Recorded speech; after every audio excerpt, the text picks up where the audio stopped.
Hi, welcome back to our math series. We did get a question from our video regarding the homestead tax exemption.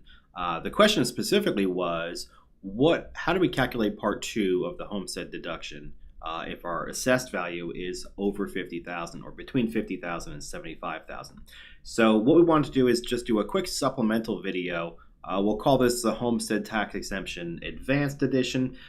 Basically, how do you calculate the homestead tax when it's not over $75,000? So let's take a look at what we have here. So in our example that we were currently using, the property value, assessed value is 185, so we're well over the $75,000 mark. So in that case, this person, the owner of this property, would get the full homestead deduction for part one, which is $25,000. And the full homestead deduction for part two, which is also up to $25,000. So in this case, they get both. Remember, we never take part two off for the school taxes. It's for city and county only. So let's take a closer look here. All right, now what we have is assessed value. It's a little bit different of a chart here. So what I've got is the assessed values on the left-hand side. Then we're going to look at the calculation for part one. Then we'll look at the calculation for part two coming up, ultimately ending with our taxable value. So if we start with part one, the assessed value for this property is $25,000. Well, if the property is $25,000, we know we're going to get the first $25,000 off for our homestead tax exemption. So we would get the full $25,000 off. There's nothing to take off for part two because we now have completely eliminated all ad valorem taxes. So the taxable value here for this property is actually $0. So this homeowner would still pay taxes that are non-ad valorem taxes, so special assessments, water runoff, trash and sewer, anything that's going to be on the tax bill that's not according to the value, that would still be included in their tax bill. But any property taxes that are ad valorem taxes, this homeowner would have zero. Let's take a look at the next one, assessed value of just $10,000. Now, obviously they're not going to get the full $25,000. So for part one, they would get up to the full assessed amount. So in this case, $10,000 would be their part one exemption rather than the 25. Obviously, there's no part two, and their taxable value is still zero. Next one, $15,000 for the assessed value, same as the example we just had. So they would get all $15,000 of that assessed value as an exemption. Their taxable value would still be zero. Now, if they're over $25,000, now they're still only going to get for part one the maximum, which is $25,000. So this person, $25,000 is their homestead exemption for part one. Now, part two, they don't get any exemption here because their property value is not over $50,000 or over $75,000 either. So in this case, they don't get part two. So their taxable value is going to be $10,000. So the property taxes that they're going to pay, the millage rate times $10,000 would be their tax bill. Now, the next person here, $50,000 is their assessed value. They will get the full part one, just like the previous owner. They do not get part two, just like the previous owner. And then their taxable value would be $25,000. So when we're calculating part one and we're not over the 75,000 or even over 50,000, this is how we would calculate part one if it's ever going to be different. So basically part one is up to $25,000 off. If the assessed value is less than $25,000, you'll get all of part one, all of your property taxes waived for ad valorem taxes only.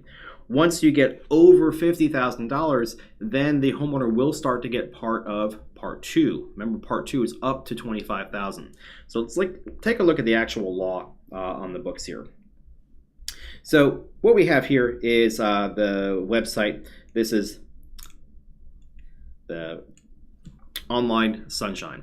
So to get right to the website, it's leg.state.fl.us. So this is a repository where we can get all of the Florida laws that we can look at them in detail.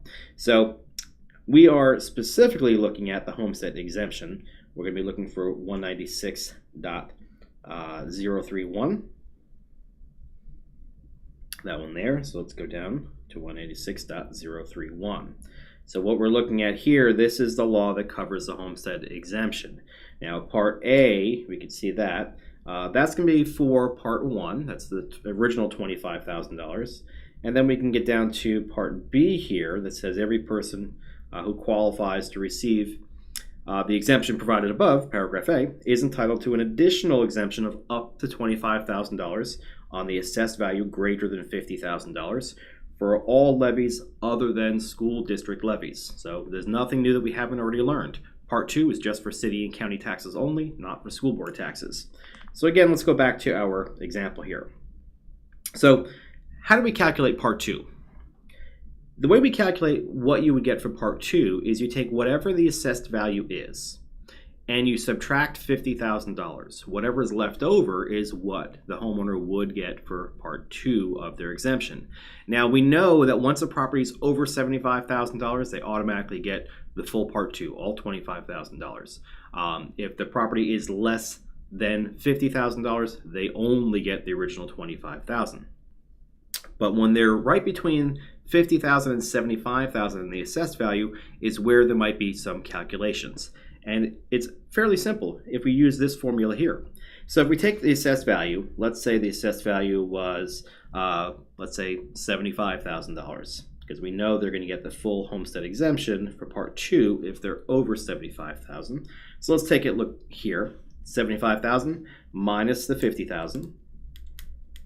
That's going to leave us with a Part 2 exemption of $25,000. So we always will have that.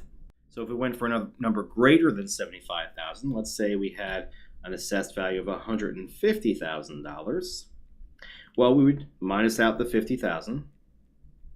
Now, Part 2 exemption obviously here is not going to be a full $100,000 because the maximum they can ever receive is that additional $25,000. So this really would max out at $25,000 as their exemption. So let's take a look at some more examples at how do we calculate this. So if we have an assessed value of $50,001, well, this person is definitely going to get Part 1.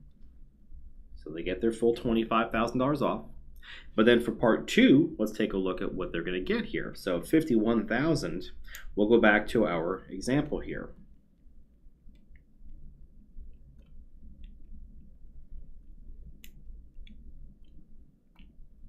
So if their assessed value is $51,000 and we subtract out $50,000, well, that will leave just $1,000 left over for Part 2.